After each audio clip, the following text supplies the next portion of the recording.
Isa po sa paborito kong hobby o pastime ay ang mag-selfie. Hindi selfie. Yung selfie ay paglabas yung selfie. Sentimental. Sentimento. At kapag ko ako'y nagsiselfie, ako'y pupunta dyan lang sa isang buok sa Cubao. Yung dating Manila Shoe Expo, na kung saan may mga lumang-lumang bagay. May mga lumang dyaryo, lumang libro, madudumihan lang ang kamay mo, pero may mga makukuha kang maganda.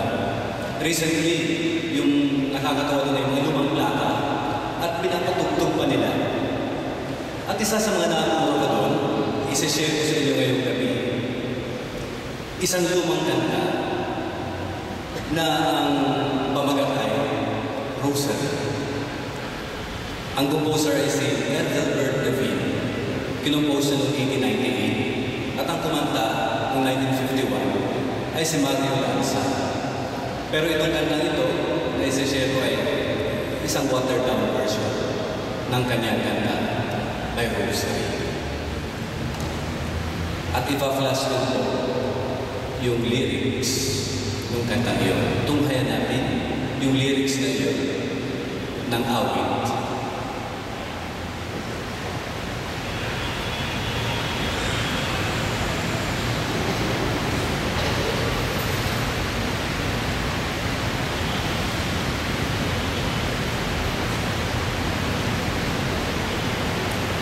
Hindi po yata gumana yung ating YouTube. Babasahin ko lang yung lyrics. The hours I spent with thee, dear heart, or as a string of pearls to me, I count them over, every one apart, my rosary. Each hour a pearl, each pearl a prayer, to still a heart in absence wrong. I tell each beat unto the end, and there a cross is hung. O memories that bless and burn, O barren gain and bitter loss, I kiss each beat and strive at last to learn to kiss the cross. Sa awit na ito, hindi sa atin ituturo kung ano ang rosaryo, ang doktrina ng kung ano ang rosaryo. Subalit, ipinapahayag ng awit yung nadarama natin kapag tayo ay tamang-tama yung rosaryo natin at taimtim na nagdadasal. Kumbaga, yung awit ay hindi patungkol sa isip, kundi patungkol sa damdamin at sa nadarama natin sa tuwing tayo nagdadasal. Minsan kaya naisip ko, kaya siguro tayo mga Pilipino, puso ang ating iniinvoke kapag involved tayo sa sitwasyon. Kaya yung basketball, yung sigaw ng Laban Pilipinas ay puso, ba't hindi Laban Pilipinas, tapang. Siguro sobra yun yung pagkatapa na gagawin. O kaya, Laban Pilipinas, bae. Kulang naman. O kaya, Laban Pilipinas, easy. Di akma. Pero kapag sinabi mo, Laban Pilipinas, puso, tugmang-tugma. Tama. Ganun din ang dasal ng rosaryo.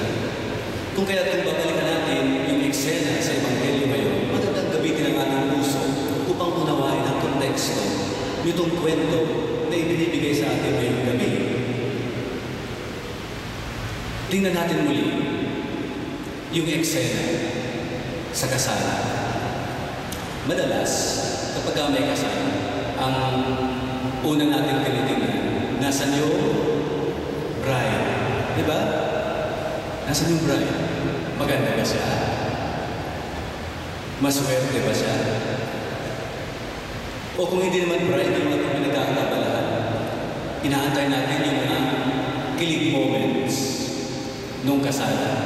Inaantay natin, sabihin ng pari o ng ministro, the bride may now kiss the groom. Ayan, the groom may now kiss the bride, or vice versa. Kilig. Doon sa handaan, yung makabasang baso, pagtingting ng baso, sapagkat inaantay natin, ganun ulit. The bride may now kiss the groom, and vice versa. Kilig moments. Kung yun ang hinahanap natin sa kasalan ito, wala po. Sapagkat hindi ito ang ipinapakita ng manunula. Sa kasalan ito, wala yung bride, hindi niya pinansin. Hindi din masyadong pinansin dito, kahit yung groom, bahagya lang. Ganun din yung kanilang relationship. Wala din dito. Yung mga alagad ni Jesus, imbitado sila doon sa kasalan, pero hindi nyo sila nakikita at natutunghayan sa buong kwento. Wala din yung mga alagad. Lahat ng bida, background. Sa halin, ano ang natutunghayan natin? Ayun, si Maria. Nasa likod. Nasa likod ng lahat ng pangyayari. Ayun si Maria, Marta, abalang-abala, kasama yung punong abala at mga tauhan nito, naroon sa likod. Naalala ko tuloy yung Second Provincial Council ng mga obispo sa Manila noong 1996. Bilang tugon doon sa challenges ng PCV2, sila nagtipon-tipon at pinag-usapan nila yung ministry at apostolate ng laity. At maganda yung dokumentong nagawa nila. At isa lang na natatandaan ko doon. Ang pag-unawa kung sino yung laiko.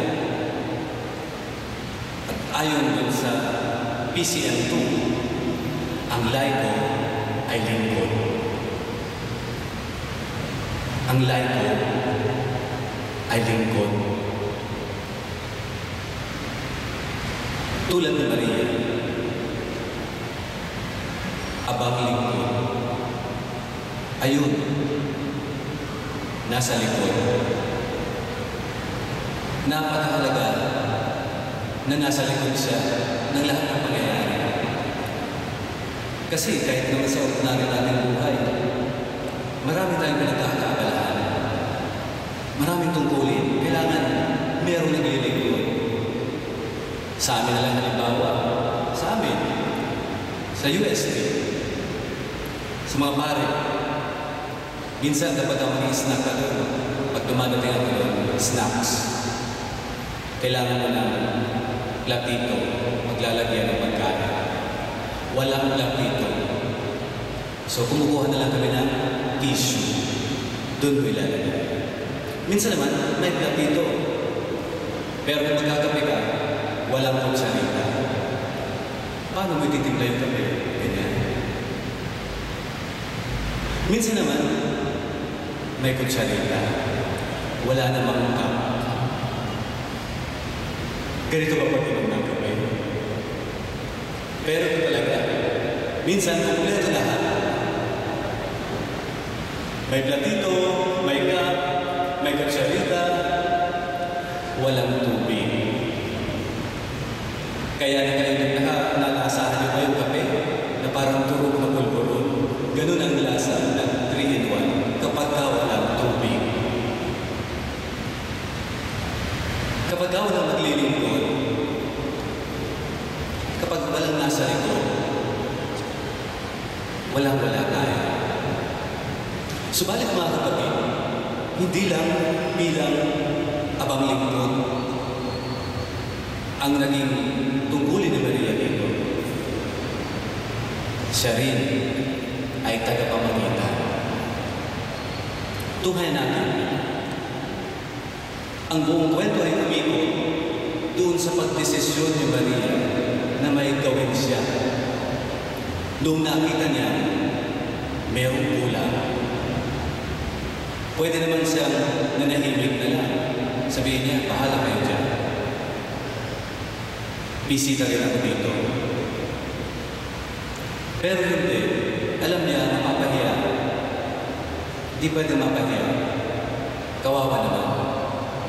Kaya ang ginawa niya, di lang siya naglingkod. Siya rin ay namakita. Anak, wala na alam.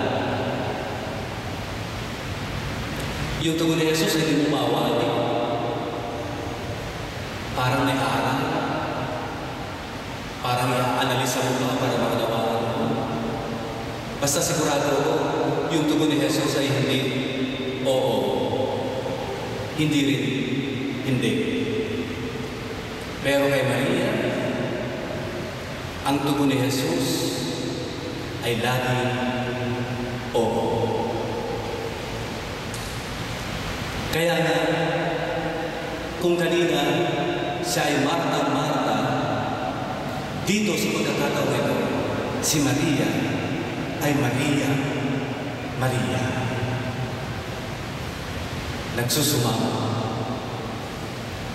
Nagsusumamo sa kanya na alam niya na kahit ano pang sabihin ng kanyang anak, ang ibig sabihin gano'n ay oo. Mga kapatid, ito ang punot dulo, ito ang laman, ito ang puso ng pagiging laiko. Ang maging abang lingkod at ang maging tagapamagitan, katulad ni Maria.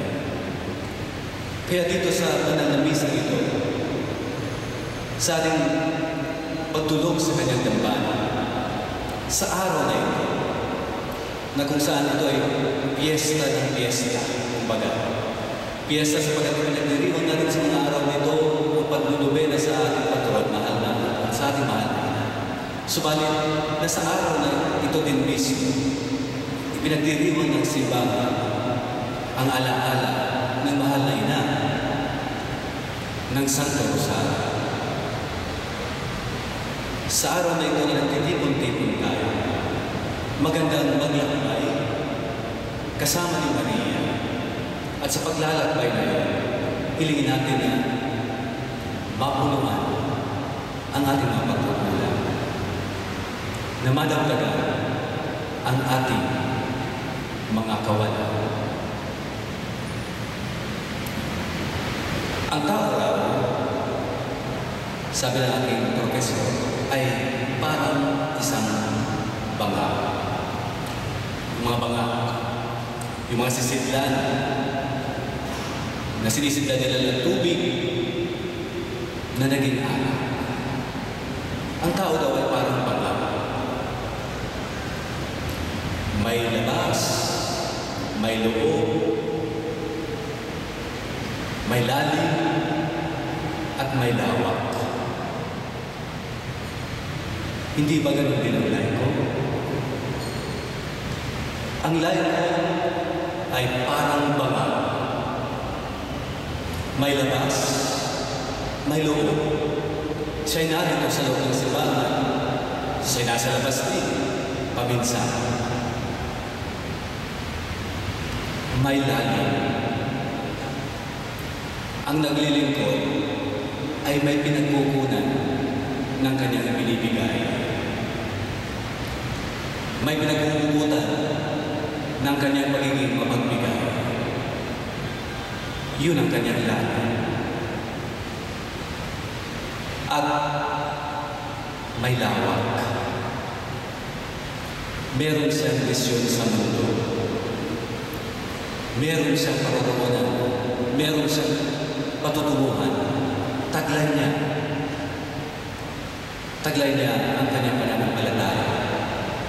Meron ng pag-aaral ng tinungkayanan ay kung paano dinadala ng libo-libo nating milyon-milyon na mga OFW at paano nila isinasabuhay ang kanilang pananampalataya sa ibang bansa.